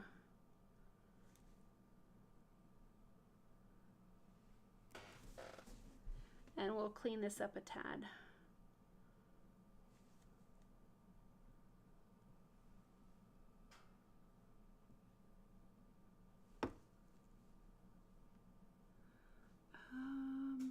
Barbara says, I would love to have a mirror in my home with an owl like this one staring back at me. That would be cool. You know what would be neat is to paint on the mirror. I don't know how that would turn out, but that might be pretty fun. Terry says, yay. Yeah, let's take out this one too. Hey, that looks better. I just need to... It's so dark right there. I need to pull up some of that shading and make it not so intense, I think.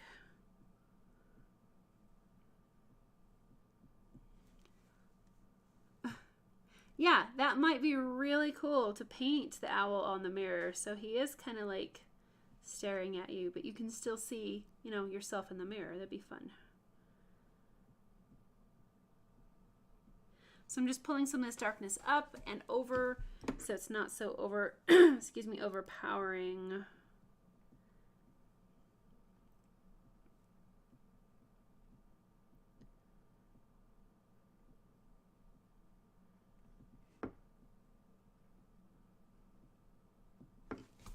What do you think of that, guys? I think that's more simple. Alrighty.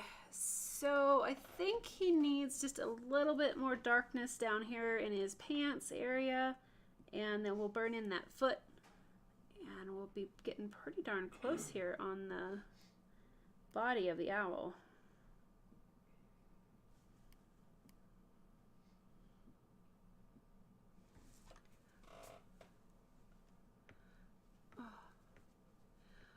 Vivian says, does winter make it more challenging to use the solid burners as opposed to the wire ones, or is it about the same?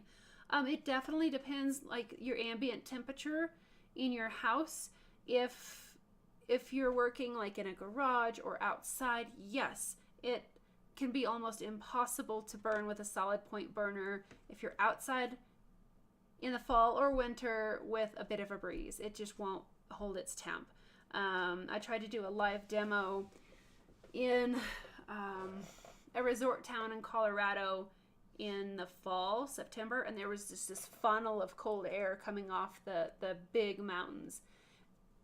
Excuse me, and we were down in this ravine, and that air coming down was just so cold. I could not do the demo with the Versatool at all. I had to switch over to the razor tip because it was the only thing that would heat up enough, but still the wind would pull the temp and it just messed it up like crazy. So, Vivian, as long as you're working like in an area that's fairly warm, this works just fine. But if I were working in a garage, which I've done many years, I worked in my mother's garage with our young family because we had no other place to live. And it was so cold in that unheated garage. I had a little space heater to keep me from freezing, and just trying to wood burn, it was a lot slower. So if you can get your ambient temperature up a little bit higher, it definitely helps. Otherwise, you might have to switch to a wire tip burner. Yeah, so wood burning in a garage with a little space heater is yeah, definitely not very fun. I wood burned my Jack Sparrow in that garage. If you guys have seen, it's been many years ago, but I did a wood burning of Captain Jack Sparrow, Johnny Depp, and I did that one in my mom's garage. And like sub weather, it was very cold, but it turned out okay. I wound up adding a little bit more heavy-handed texture on that piece, like in the beard and the beads and all that, because I couldn't get the values dark enough because it was so cold. But it worked out, so I hope that answers your question. Vivian, you're in Florida, but the sunroom that you work in gets kind of cold. Yes. Another thing to keep in mind, Vivian, is if it's cold and you have like a space heater or something plugged into the same electrical circuit as your wood burner, it's going to steal the heat and the energy from your wood burner tool. So if you do have to have a space heater or something like that, try to put it on a different outlet or circuit than your burner tool is plugged into. Same thing if you have like a big fan in the summertime, it'll pull the heat out of your burner. Anything that's going to have a big electrical draw. plug your burner into an outlet that's just solely related to the burner, and it will operate at a bit of a higher temp. I've definitely seen a difference in that. Oh, Barbara, yeah, that was on my old calendar from last year, the Jack Sparrow wood burning. Oh, Jim, your focus got really blurred. It could be some buffering going on. You might take a look at the value of your video. Everything right here looks... Oh, that brightened it up a little bit, but everything is in focus here. Okay, so yeah, Barbara says you keep your Versatool in its own outlet and don't sit near an AC vent or a ceiling fan. Yep. And don't whistle while you work, because that'll pull the temp down as well.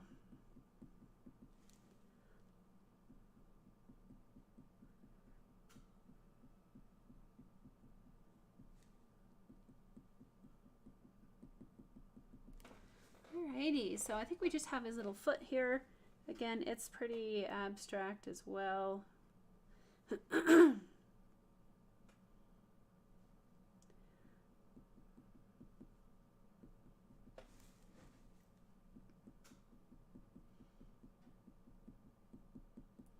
So you might see that I'm doing a curved motion to create the shading on the foot, because it's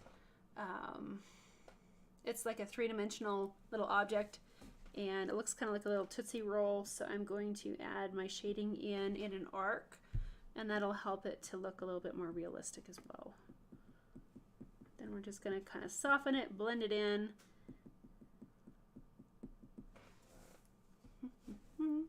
Barbara says singing is okay. Okay, cool. Yeah, no blowing on the point though. Like whistling, yeah. Every time it gets me. You can always sing while you work. Okay, so I'm going to darken up some of these little tidbit mishmash zones down in here.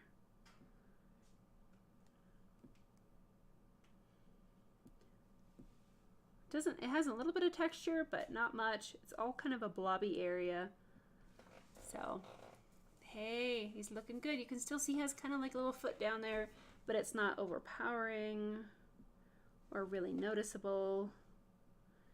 So we can just kind of darken some of these areas a little bit more. Let's adjust our values and our contrast a tad.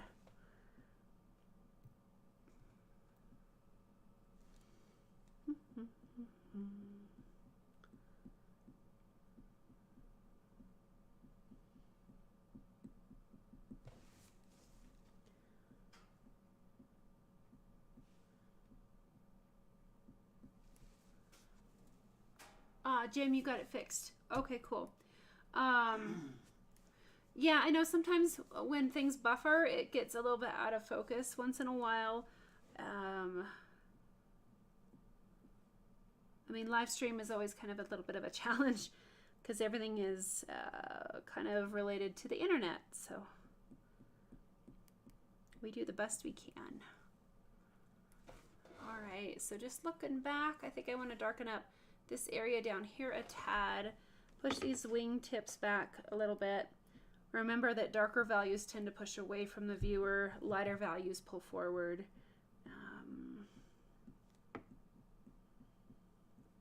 So just a little bit of fine tuning here. Mina says, do we have a name for the owl? Ooh, what do you guys think? I have not named him yet. I think he's a he. I don't know.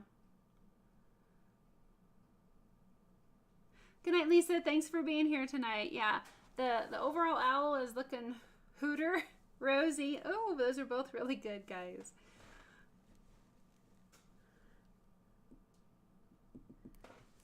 I played baseball with a guy named Hooter. No, well, anyway, it was his son, but he was a kind of a coach, and his name was Hooter.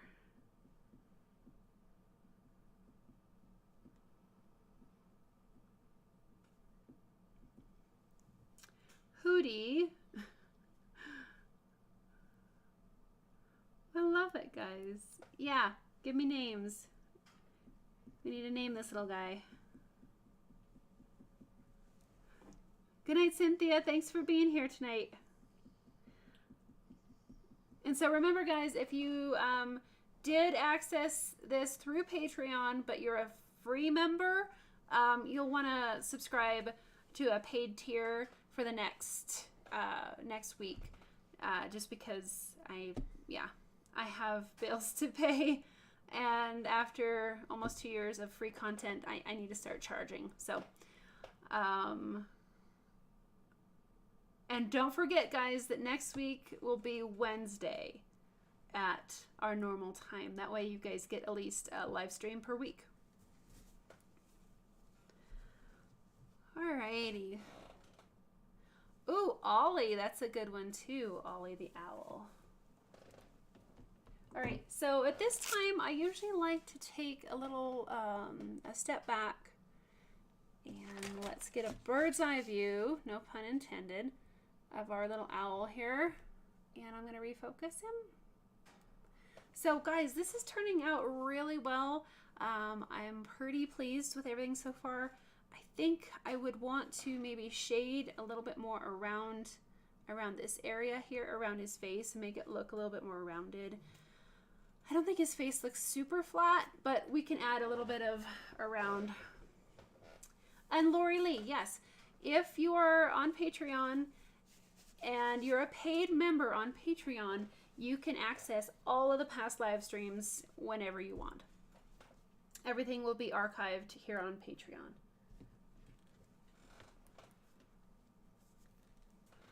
Okay, so I think I'm going to add just a little bit of shading around the edges here, kind of soft, and see what we can do to give him a little bit more of a rounded face. And I might zoom in a tad for you because that seems a bit far out.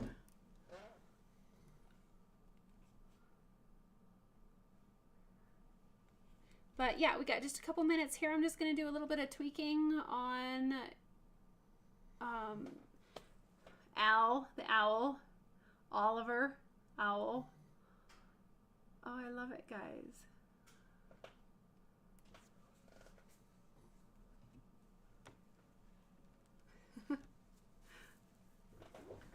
All right. So yeah, just a little bit of adjustment here and kind of improve the overall values.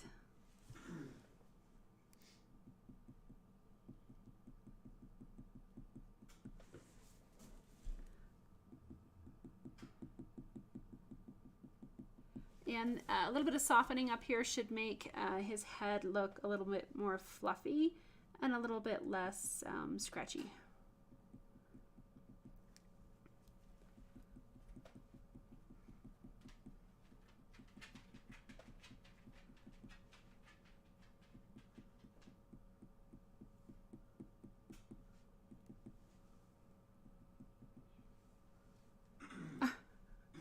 Yeah, thanks, Barbara. He has definitely come to life tonight for sure.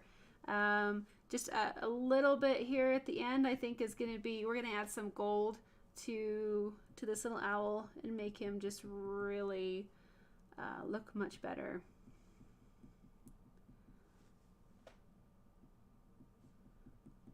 You're very welcome, Barbara. I'm glad that this was fun, and I hope it was informative, and I think just watching somebody do something is a great way to learn as well.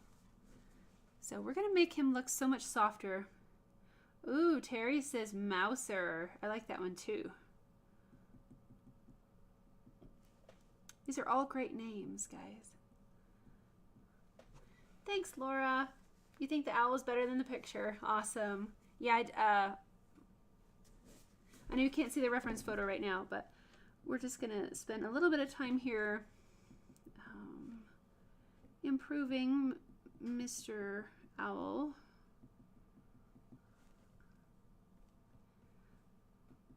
And that's something that's so cool about wood burning is you can really dial up the contrast and definitely make it look three-dimensional.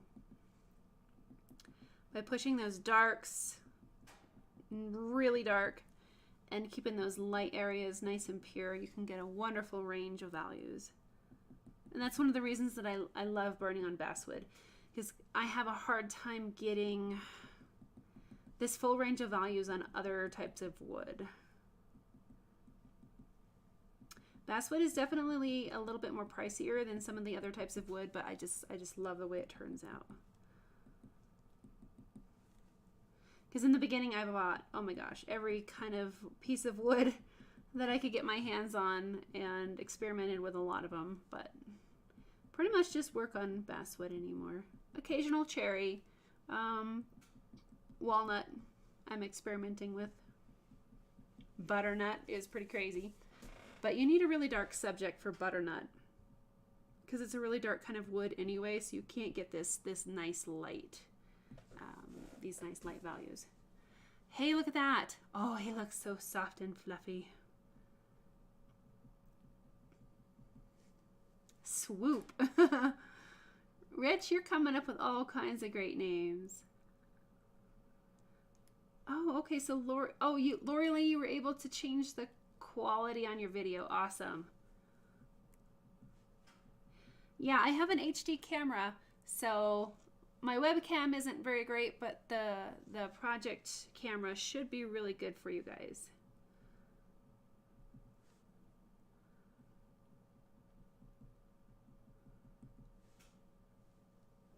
Yes, Terry, I know you've had all your stuff packed away for so long. I hope that you can get your projects and your wood burning stuff out soon. Mina says that I noticed you burn the dark stripes thinner than the picture and it looks way better that way. Cool. You know, I didn't even really realize that. Oh, I did. Huh. That's kind of cool. I think generally I try to keep stuff like that thinner and more subtle because you can always burn it thicker and make it bigger later. So yeah, that's right. Good eye, Mina. They're so much more dainty. Cool. And yeah, if you like them dainty, keep them that way. If you want the bigger ones, just hey, okay. Thank you. Cool. All right, so we have just a couple minutes here, and I'm just adding a little bit of softening. Yeah, those stripes definitely look, I think, more natural than the one on the reference photo. The reference photo, they're almost a little bit maybe distracting, so they definitely blend in much more. I didn't even realize that I had done that. But I do kind of err on the side of caution with dark zones like that, and you can always make them bigger. So that might just be kind of a subconscious thing that I do, is to keep those areas a little bit more reserved. Hadn't even realized it. So cool. A little bit darker over here. Terry says it looks real and not drawn. How cool is that? Thanks. Mina says that my owl is more elegant, and Meliella says it looks more realistic. Cool. Thanks, guys. Thanks for being here tonight, Laura. I think that that looks so much better than what we started with. Just a little bit of softening and blending, and it's amazing how you can take kind of a scruffy looking owl and turn him into a sweet, lovable fluff ball. So, all right. So, be sure to tune in next week, Wednesday night, same time, so that we can get you guys your live stream for the week. I'm going to zoom out and refocus here. Hey guys, that looks cool. You know, Mina, I think I did the same thing with his eyes. His eyes look smaller in this one than that one. And I have more highlights too. Interesting. Huh, that's pretty cool. All right. Thank you all for being here tonight. I really appreciate it. Have a very, very safe weekend. And I will see you guys next Wednesday here on Patreon. for part 3 of our lovely owl. I'll think about it, and we'll think about what name to give him. We got Hootie, Swoop. Thanks for being here, Cap Sahari. Anyway, great names on the owls. Okay. Have a lovely evening, guys. Good night.